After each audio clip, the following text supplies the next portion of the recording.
Hi, I'm Michael Ruger. I'm the managing partner of Greenbush Financial Group. Today I'm going to be going over with you the difference between the S&P 500 stock index and the Dow Industrial Index. Now, they're both the two most wide-known stock indexes for the U.S. stock market, but there's some significant differences between the two that I want you to be aware of. And 2020 is a perfect example because I'm doing this video on August 21st, 2020, and as of today, the Dow Jones is still down 2% for the year, but the S&P 500 index is actually up 4%. So we got a difference of 6% between those two major stock indexes.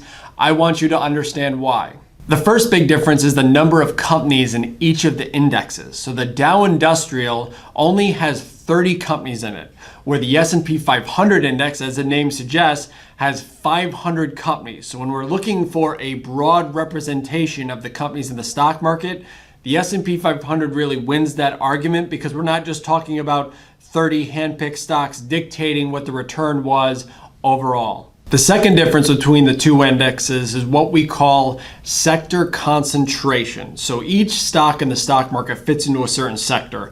The banks are in the financial sector, oil companies are in the energy sector. So we have all these sectors, and depending, since there's a different makeup of the indexes between the Dow and the S&P, they have different concentrations within each of those sectors, which can vary their returns. Now, the best way I can explain this is by showing this chart, which compares the sectors in the S&P 500 versus the sector concentration in the Dow Jones Industrial. Now, the way you read this chart is, at the bottom of the chart, you have all the different sectors, so technology, healthcare, financials, and on the left part of the chart is the percent weight within the index. So if we look at technology, the S&P is in blue, Dow Jones is in red. The S&P has a 21% sector weighting of tech stocks. So 21% tech stocks compared to the Dow Jones, which only has about 17 or 18% in tech stocks. Now, the biggest difference between the two indexes is really in the industrial sector, where the Dow Jones Industrial has about 20% weighting of industrial stocks, which are like the GEs, the 3Ms, versus the S&P that only has about 9% in those industrial stocks. And that deviation that we talked about for 2020 earlier on, this is what has caused a lot of that, because the technology sector so far this year is up about 26%, where the industrial sector is still down as a whole about 5% for the year. So that's why the S&P, for one of the reasons why they're very ahead of the Dow Jones this year, is because of that sector concentration within the index. The third item, which is probably the most important, is the fact that the Dow Jones Industrial Average is a price-weighted index versus the S&P 500 index, which is a market cap weighted index. Now, before I go into talking more detail about those differences, I first want to review some terminology. As we start to build this, let's first talk about a company's stock price. So a company's stock price by itself really doesn't tell me a lot. If I've got company A that has a stock price of $25 and company B that has a stock price of $400, I really don't know, just knowing that, which company is bigger, how each company has performed over the last 5 years, or which company is cheaper to buy. All I know is the estimated value of that company divided by the number of shares outstanding. That's where we ended up with the stock price. And I'm going to show this to you in an illustration. So in this example, we have two separate companies. Jim Construction Inc. worth $2 million and Albany Software Inc. worth $1 million. Now, both companies have decided to go public, which means they're transferring the ownership from the private owners and now to shareholders that will be traded openly in the market. And when the company does this, they decide how many shares they want to issue. So Albany Software has decided to issue 1,000 shares, and Jim's Construction instead has decided to offer 200,000 shares. So all you do is you take the company value, you divide it by the number of shares outstanding, which would give Jim's Construction a share price of $10 and Albany Software with a share price of $1,000. If I went to a group of amateur investors and all I showed them was the stock price of these two companies, and I asked them which company is bigger, which company is more expensive to buy today, and which company would you have liked to own 5 years ago, most people would naturally gravitate towards Albany Software because it's showing $1,000 per share, which means it's bigger, it's probably appreciated more. That's like kind of that unwarranted assumption that a lot of investors make, when in truth, Jim's Construction is actually twice the size of Albany Software. Both stocks are currently priced at their fair market value.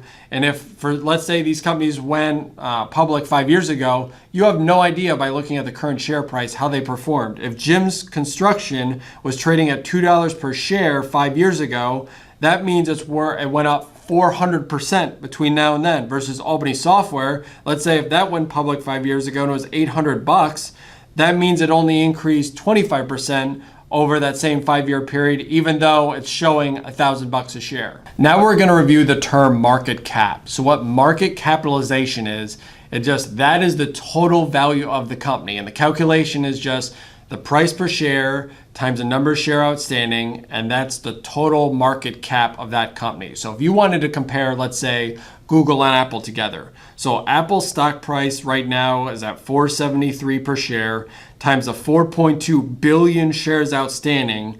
That gives them a little bit over a 2 trillion market cap, versus Google that currently has a price per share of 1,581 times their 676 million shares outstanding. They have a $1 trillion market cap. So again, this is a good example that Google's share price is a lot higher than Apple's, but Apple is actually twice the size of Google's market cap right now. All right, now it's time to circle back, because now that we understand stock price, we understand market cap, we're going to go answer that question, that why is it a big difference that the Dow is price weighted and the S&P 500 is market cap weighted. Starting with the Dow, which is that price weighted index, the way they do the calculation is they're just looking at the price of those stocks at the beginning of the day and the price at the end of the day, and there's no weight given to what the total market cap is in those stocks. So you could have Apple trading at $400 per share and Jim's Construction trading at $400 per share. And even though Apple might be 10,000 times bigger, they do not account for that within the Dow Industrial Index. It's just really the price movements of those two companies, which is kind of the major flaw. Compare this to the S&P 500, which is actually the 500 largest companies within that index, and they're actually ranked by size. So the largest company in the S&P 500 by market cap gets the biggest weight and has the biggest influence on that index, which seems to make more sense than just the generic price weighted index of the Dow. If the S&P is such a better representation of the market, why do you hear so much about the Dow all the time? And one of the reasons is it's attention getting. Because when you talk about point drops, when you hear that, oh, the market's down 500 points, they're talking about the Dow, you're probably going to stop and look to see what's going on. So a 500 point drop in the Dow is about a 2% movement today, where if there was a 2% movement in the S&P, it's about 67 points. So if you hear S&P's down 67 points, that's not you might not stop to see what's going on. So it's really just the attention getting aspect of it. It's also important to note that there's definitely days, because of the different makeup of these two indexes, that the Dow's down and the S&P's up, because you got different companies, the different way they're calculating the index. So it's really important to pay attention to the S&P. The last tip I'll leave you with is I usually encourage clients to track percentages of the index movements, not necessarily the points. Because you got to remember, the indexes have gone up pretty substantially over the last few years.